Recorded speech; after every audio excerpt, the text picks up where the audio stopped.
विराट जी, आपका तो नाम भी विराट और काम भी विराट। नमस्कार आप सर। दुबई में से आज समय निकाला और वहां तो ये खेल आपका बड़ा तनावपूर्ण रहता है। उसमें भी आपने और अपनी भागदौड़ भरी जिंदगी में अभी जो फिटनेस रूटीन फॉलो करते हैं, मैं जरूर चाहूंगा, देश भी जानना चाहेगा, क्योंकि नौजवान आपको आपकी हर गतिविधि को देखता है, ये आपको कैसे मदद करता है। पहली बात तो बहुत बहुत धन्यवाद सर, यहाँ पे हम सबको बुलाने के लिए।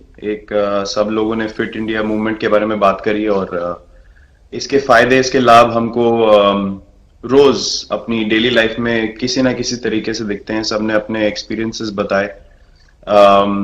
मिलिंद जी ने भी बहुत अच्छी बातें रखी, बहुत इंस्पिरेशनल उनका भी काम रहा है, उनकी जर्नी रही है पिछले कुछ सालों में। मैंने भी बहुत ऑब्जर्व किया है। और मेरे खुद के एक्सपीरियंस में सर एक ट्रांजिशन एक्सपीरियंस करने को मिला मुझे कि जिस जिस पीढ़ी में हम खेलना शुरू हुए और जो उस समय खेल की हमारी डिमांड्स थी, वो बहुत तेजी से बदली एक समय के बाद। और मुझे ये एक्सपीरियंस हुआ कि जो एक हमारा सिस्टम बन चुका था, हमारा एक रूटीन बन चुका था, वो हमारे खेल के डिमांड्स के लिए सही नहीं था और उसे बदलना जरूरी था। क्योंकि हमारा खेल बहुत तेजी से आगे बढ़ रहा था और मुझे ऐसा महसूस हुआ कि हम कुछ फिटनेस के पॉइंट ऑफ व्यू से पीछे छूट जा रहे थे। हमारी स्किल में कभी कोई प्रॉब्लम नहीं थी।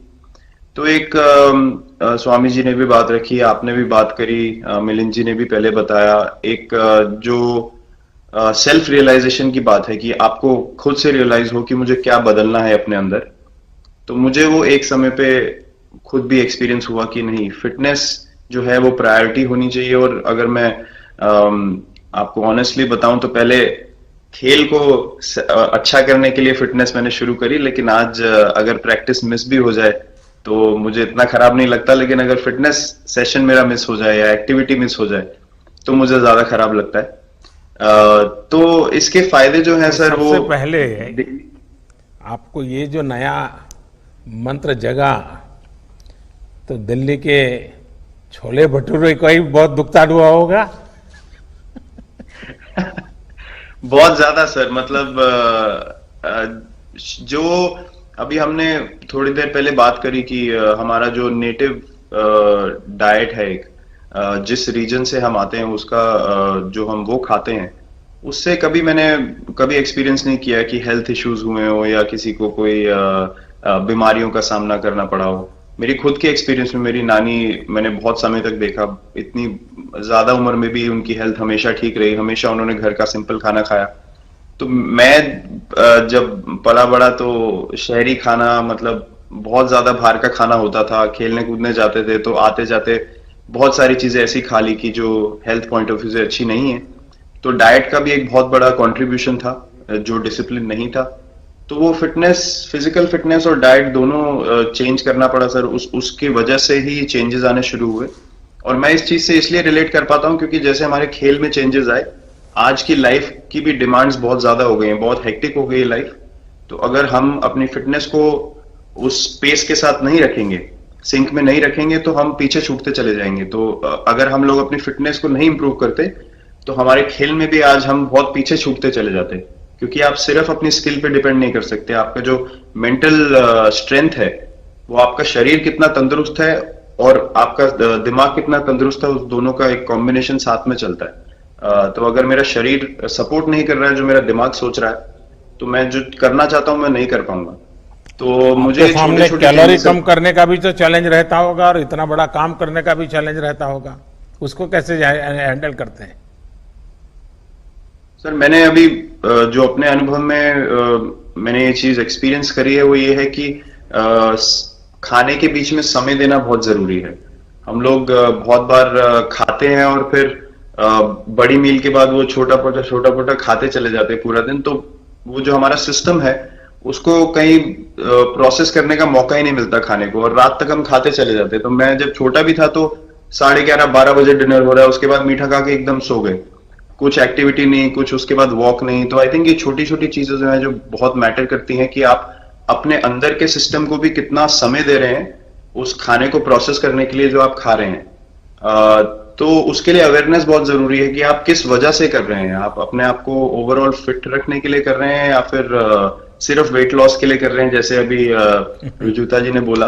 तो प्रायोरिटी बहुत जरूरी है अपने दिमाग में कि आपकी इंटेंशन ठीक होनी चाहिए, फिर अकॉर्डिंगली आपके रिजल्ट्स भी वैसे ही आएंगे बाहर। मैंने सुना है कि इन दिनों टीम के लिए एक योयो टेस्ट हो रहा है। क्या ये कैप्टन को भी ये योयो टेस्ट करवाना पड़ता है कि आपको छुट्टी होती है? और योयो टेस्ट होता क्या है, क्या क्या क्या करना पड़ता है? सर टेस्ट ये बहुत जरूरी था फिटनेस पॉइंट ऑफ व्यू से। अगर आप ग्लोबल फिटनेस लेवल्स की बात करें तो बाकी टीमों से हमारा लेवल अभी भी कम है, और हम चाहते हैं कि वो लेवल हम ऊपर लेके जाएं। जो एक बेसिक रिक्वायरमेंट है आज की डेट में, हम लोग फोकस करते हैं कि जैसे T20 मैच हो गया या वनडे मैच हो गया, वो एक दिन में खत्म हो जाता है। लेकिन अगर हम टेस्ट मैच की बात करें जो 5 दिन आपको खेलना है, हर शाम को आपको वापस जाना है, अगले दिन फ्रेश आना है, तो उस पॉइंट ऑफ व्यू से ये फिटनेस जो स्टैंडर्ड था वो बहुत जरूरी था। और मैं सबसे पहले मैं ही जाके भागता हूँ, और ये कंडीशन है कि अगर मैं भी फेल हो जाऊंगा तो सिलेक्शन के लिए मैं भी अवेलेबल नहीं हूँ। तो आई थिंक ये सिस्टम और ये कल्चर सेट करना बहुत जरूरी होता है। और उससे क्या होता है सर, ओवरऑल एक जो फिटनेस लेवल है टीम का बढ़ेगा। जैसे टेस्ट क्रिकेट में हमारा बहुत बार होता है कि आप थके हुए हैं, तीसरे दिन आके आपको, जैसे हमारे फास्ट बॉलर्स हैं आज की डेट में, वो दुनिया में सबसे ऊपर है, तो उनको अगर दूसरे तीसरे चौथे दिन आके वो एफर्ट डालना है फील्ड पे तो वो डाल सकते हैं। पहले क्या होता था, स्किल हमारे पास हमेशा से रही है, लेकिन शायद जो मैंने आपको बोला वो ट्रांजिशन मैंने जो एक्सपीरियंस किया, हम लोग वो जरूरी समय जो आता है जहां पे शरीर थक जाता है और टीम को आपकी जरूरत है, वहां पे परफॉर्मेंस जो है हमारी डिप हो जाती थी और दूसरी टीम जीत जाती थी। आज की डेट में हमारी फिटनेस की वजह से हम वो जरूरी समय में उस चीज को कैपिटलाइज कर पा रहे हैं और हमारे रिजल्ट्स उसी तरीके से आ रहे हैं। तो एक sir benchmark I think elite sports में होना जरूरी है, उससे एक फिटनेस विराट कल्चर जी, बना। मैं देख रहा हूं कि आपका टाइम मैनेजमेंट तो है ही है, लेकिन फिर भी आपकी एक्टिविटी इतनी नजर आती है ना, मैं भी कभी कभी फॉलो करता हूं। कभी थकान नहीं लगती क्या आपको? सर थकान अगर मैं ऑनेस्टली आपको बोलूं, थकान हर किसी को होती है। अगर आप फिजिकल एफर्ट करेंगे तो थकान होगी, लेकिन अगर आपका लाइफस्टाइल अच्छा है, अगर आप खा अच्छा रहे हैं, अगर आप फिटनेस रेगुलरली कर रहे हैं, आपकी रिकवरी अच्छी है, तो आपकी स्लीप अच्छी है, स्लीप पैटर्न्स अच्छे हैं, तो आपकी रिकवरी तेज होगी। तो अगर मैं थक रहा हूं और 1 मिनट में मैं दोबारा रेडी हो जा रहा हूं तो वो मेरा प्लस पॉइंट है।